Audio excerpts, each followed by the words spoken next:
Hello friends, welcome to defence matrix. तो ये चीज़ हम जानते हैं कि रुद्रम सीरीज़ की एंटी रेडिएशन मिसाइल्स जो हैं ये इंडिया द्वारा डेवलप करी गई हैं, जिसके अंतर्गत हाल ही में रुद्रम 2 को लेकर एक अपडेट आया था जिसमें ये बताया गया था कि रुद्रम 2 को एयर लॉन्च करके टेस्ट किया गया है और एक सक्सेसफुल टेस्ट कंडक्ट किया गया। बाकी रुद्रम 1 को लेकर काफ़ी टाइम से कोई अपडेट नहीं आ रहा था, पर हाल ही में DRDO द्वारा जो न्यूज़लेटर रिलीज़ किया गया है उसमें एक इंटरेस्टिंग अपडेट भी दिया गया है, साथ ही साथ कुछ इंटरेस्टिंग फ़ोटोज़ भी शेयर करी गई हैं। तो रुद्रम 1 का जो लास्ट टेस्ट कंडक्ट किया गया था ये 2 मई 2024 को कंडक्ट किया गया था चंदन रेंज राजस्थान में, जिसमें 5 मीटर का मिस डिस्टेंस जो है ये आया था, जो कि इस मिसाइल की एक्यूरेसी को शोकेस करता है। और इस टेस्ट के दौरान ये कहा गया कि जो इंटेंडेड ऑब्जेक्टिव्स थे वो सारे के सारे पूरे किए गए और मिसाइल ने एज यूजुअल एक्सपेक्टेड परफॉर्मेंस दी।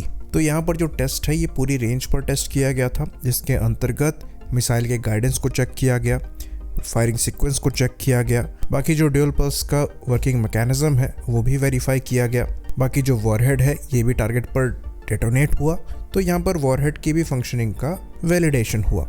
तो जो एयरक्राफ्ट यहाँ पर यूज़ किया गया था इस मिसाइल को लॉन्च करने के लिए ये Su-30 MKI था। तो इस मिसाइल की जो रेंज है ये 160 किलोमीटर से 200 किलोमीटर की बताई जाती है और ये सुपरसोनिक स्पीड में ट्रेवल कर सकती है टारगेट को डिस्ट्रॉय करने के लिए।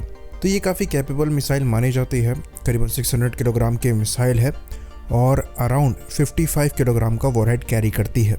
तो इस मिसाइल के साथ कई लेटेस्ट टेक्नोलॉजीज को भी इंट्रोड्यूस किया गया है जो कि इंडिया द्वारा डेवलप करी गई है, जैसे कि लेजर प्रॉक्सिमिटी फ्यूज हो गया।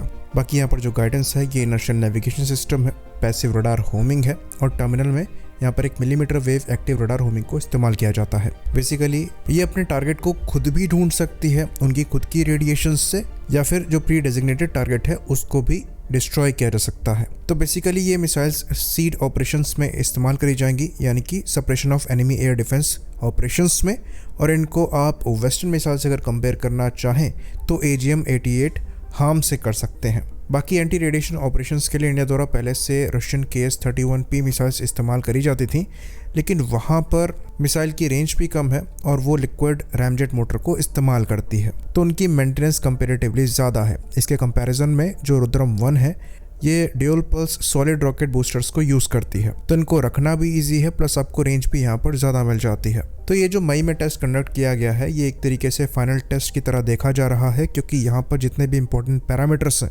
उनको वेरीफाई किया जा चुका है और जो परफॉर्मेंस यहाँ पर मिल रही है वो बिल्कुल एक्सपेक्टेड है। एक बार ये मिसाइल्स सर्विस में इंडक्ट हो जाएंगी तो इनको Su-30 MKI से तो लगाया ही जाएगा जिनसे इनको टेस्ट किया जा रहा है, साथ ही साथ इनको रफाल और मिराज 2000 जैसे एयरक्राफ्ट से भी इंटीग्रेट किया जाएगा। मोस्ट लाइकली LC-30 से भी इनको हम देख सकते हैं। तो ये मिसाइल मोस्टली यूज़ करी जाएंगी मीडियम रेंज के एयर डिफेंस सिस्टम्स को डिस्ट्रॉय करने के लिए, जो कि मॉडर्न कॉम्बैट में एक बड़ा थ्रेट निकलकर सामने आ रहे हैं। इस मिसाइल की जो खास बात है वो ये है कि ये सुपरसोनिक स्पीड में टारगेट को हिट कर सकती है, जिसकी वजह से इसका इंटरसेप्शन भी इतना आसान नहीं होगा। बाकी इस मिसाइल की प्रोफाइल भी काफ़ी लो है, तो इनको डिटेक्ट करना और इंटरसेप्ट करना मुश्किल होगा। बाकी इसका जो अगला स्टेप है रुद्रम 2 की बात करें तो ये चीज़ हम जानते हैं कि 29 मई को ही इसको टेस्ट फायर करके देखा गया था, तो वहाँ पर भी सारी परफॉर्मेंस को, प्रपल्शन को, कंट्रोल को, गाइडिंग एल्गोरिथम को वैलिडेट किया गया था।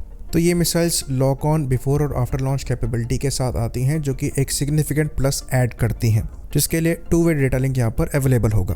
तो रुद्रम 2 जो होगी ये रुद्रम 1 के कंपैरिजन में दुगनी रेंज के साथ आएगी और वहाँ पर जो मैक्सिमम स्पीड भी है ये मैक 5 को अचीव होने में सक्षम होगी।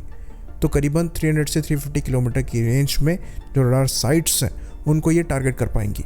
खैर रुद्रम 2 के सर्विस इंडक्शन में यहाँ पर थोड़ा समय लग सकता है, पर रुद्रम 1 जो है ये मास प्रोडक्शन के काफ़ी क्लोज है। तो इस NGARM यानी कि next generation anti radiation missile के प्रोग्राम से काफ़ी कुछ हमने सीखा है और कई नई टेक्नोलॉजीज़ को भी यहाँ पर डेवलप किया गया है, जिसके अंतर्गत चाहे वाइड बैंड पैसिव सीकर की बात कर लें, मिलीमीटर वेव एक्टिव सीकर की बात कर लें, नए रडोम की बात कर लें जिसमें ये सीकर्स लगे हैं, बाकी ड्यूल पल्स प्रोपल्शन सिस्टम की बात कर लें जिसके लिए कहा जाता है कि ये बराक 8 प्रोग्राम से हमें मिला है। बाकी अस्त्र मिसाइल के डेवलपमेंट से भी काफ़ी हेल्प मिली है। पूरा का पूरा डिज़ाइन अगर आप देखें तो ये अस्त्र मार्क 1 जैसा ही है। तो डेफिनेटली फ्यूचर में ये मिसाइल्स हमारे लिए गेम चेंजर का काम करेंगी। आई होप इन्फॉर्मेशन यहाँ पर क्लियर रही हो। इसी बात पर इस वीडियो को हम ख़त्म करेंगे। लाइक करिए, सब्सक्राइब करिए। जय हिंद।